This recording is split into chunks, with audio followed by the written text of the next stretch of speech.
Hello students, this is Ujjwala Bhandiwad, lecturer from KLS Gokte PU College of Commerce and Science, Belagavi.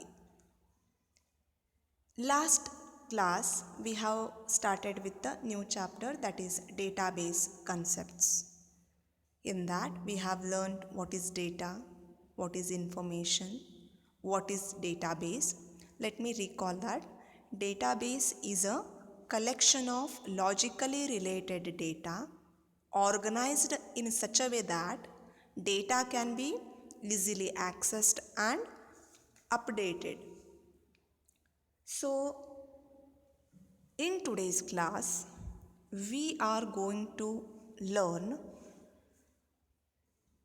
the DBMS, features of database, architecture of DBMS, etc. we are going to learn. So, let me begin with the DBMS. DBMS full form is Database Management System. It is a software that allows creation, defining, manipulation of the database. DBMS is actually a tool to perform any kind of operation on a data in the database. Okay. It provides, you can say, protection and security to the database. See, example for the DBMS include MySQL, Oracle, Sybase, Microsoft Access and IBM DB2, etc. You can just remember any two softwares. These are all the softwares which we use to create the database. Okay. Now, let us learn the features of database system. Totally 8 features are there, students, and this is a 5-mark question. Explain the features of database system or characteristics of database system. First one is centralized data management, then controlled data redundancy. Third is enforcing data integrity. Fourth is data sharing. Then comes ease of application development. Then data security comes.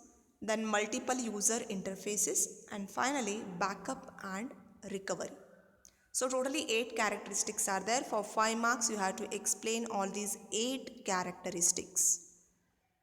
First, let us define centralized data management. See, the data is stored at the central location and is shared among the multiple users.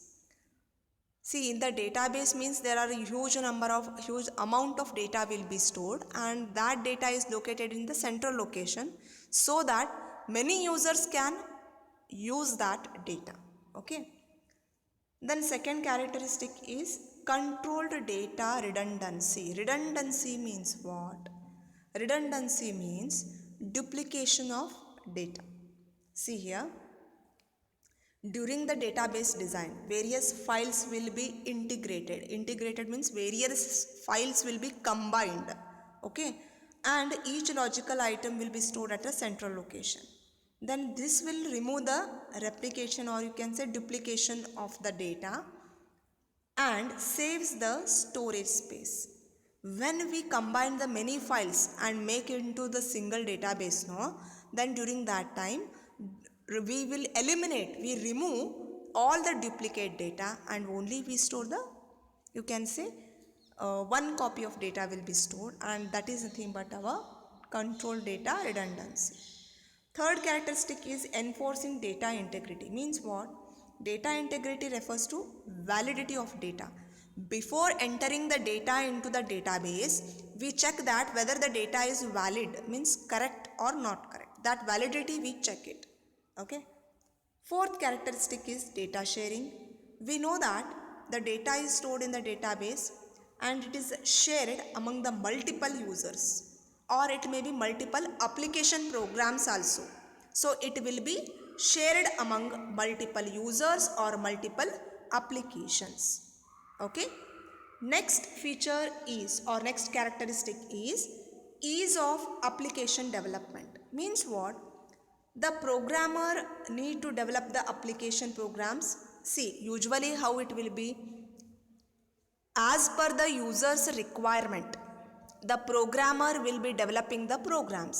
Okay, then also there are the certain issues like it may be security or it may be data integrity, etc. All these are handled by your DBMS software. Okay, so before we store the data into the database, its validity means whether it is correct or not correct, data security, all these are checked. Okay, so hence it will make the development of the program much more easier for the programmer. Okay, next comes data security. See, this DBMS ensures that only authorized users will access that data, means anybody cannot go and access the data. For example, let me tell you, the bank database, bank has n number of customers, they may be present in our country or they may be outside country also, n number of users are there. Okay, anybody cannot access anybody's data, it is secured, it is protected. Okay, hence what they are telling is only authorized person can access that data, means the person who is working in that bank and has that authority can access and seize our data, otherwise not possible to anybody. Okay, hence you can say a bank manager will be provided certain security passwords, codes will be provided so that they can enter and check our data. Okay, this is about the data security.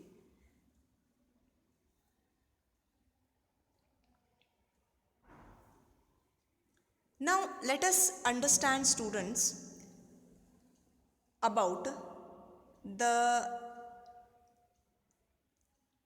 level of DBMS architecture. Means what? We have understood what is DBMS. It is a software we know which can be used to create the database. Okay, then what is the architecture? DBMS software, how it will be designed, that architecture we want to learn. See here student, this DBMS architecture is important for 5 marks. You need to draw this diagram and you have to explain it. You can see here DBMS architecture looks like this. It has got 3 important levels: internal level, conceptual level and external level. And here you can see the bottom, you can see bottom line. Here you have a database. Above the database you have physical schema, then logical schema, and finally you have here end user 1, end user 2, end user 3, like that, so on up to n number of users. All these are into the external level, means user cannot directly access the database. He has different levels. Can you see here? Okay.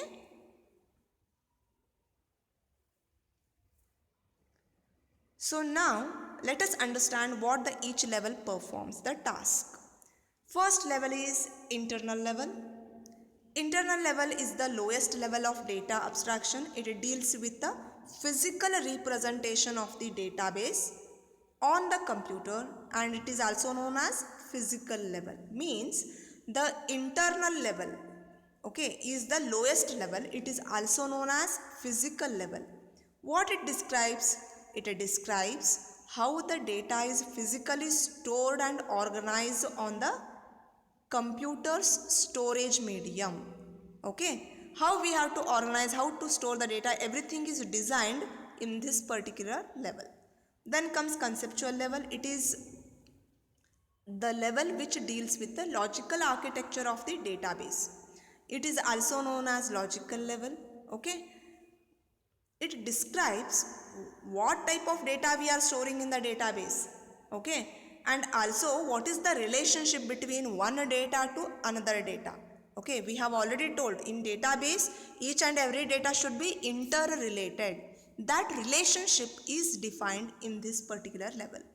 Then finally external level. External level deals with the user's view of the database, and it is hence known as view level. Means whatever we as a user I am seeing is only view level. It is visible to me, but behind there are conceptual level as well as internal level. Okay, so this is the architecture of the DBMS. So students, you have to draw the diagram and you have to explain these three levels like this for 5 marks. Next students, we are going to learn different DBMS users. See, these are the terms you have to remember for 1 mark question. Who are the DBMS users? Okay, first one is application programmer and system analyst. These people will use the DBMS. So first one is application programmer. The system analyst determines the requirement of the end user. Okay, so one by one we have to remember the definition. Software we have to develop as per the requirement of the user.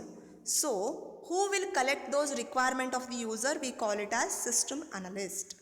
Then after collecting the requirement, that requirement should be converted into computer program, and that is done by the application programmer.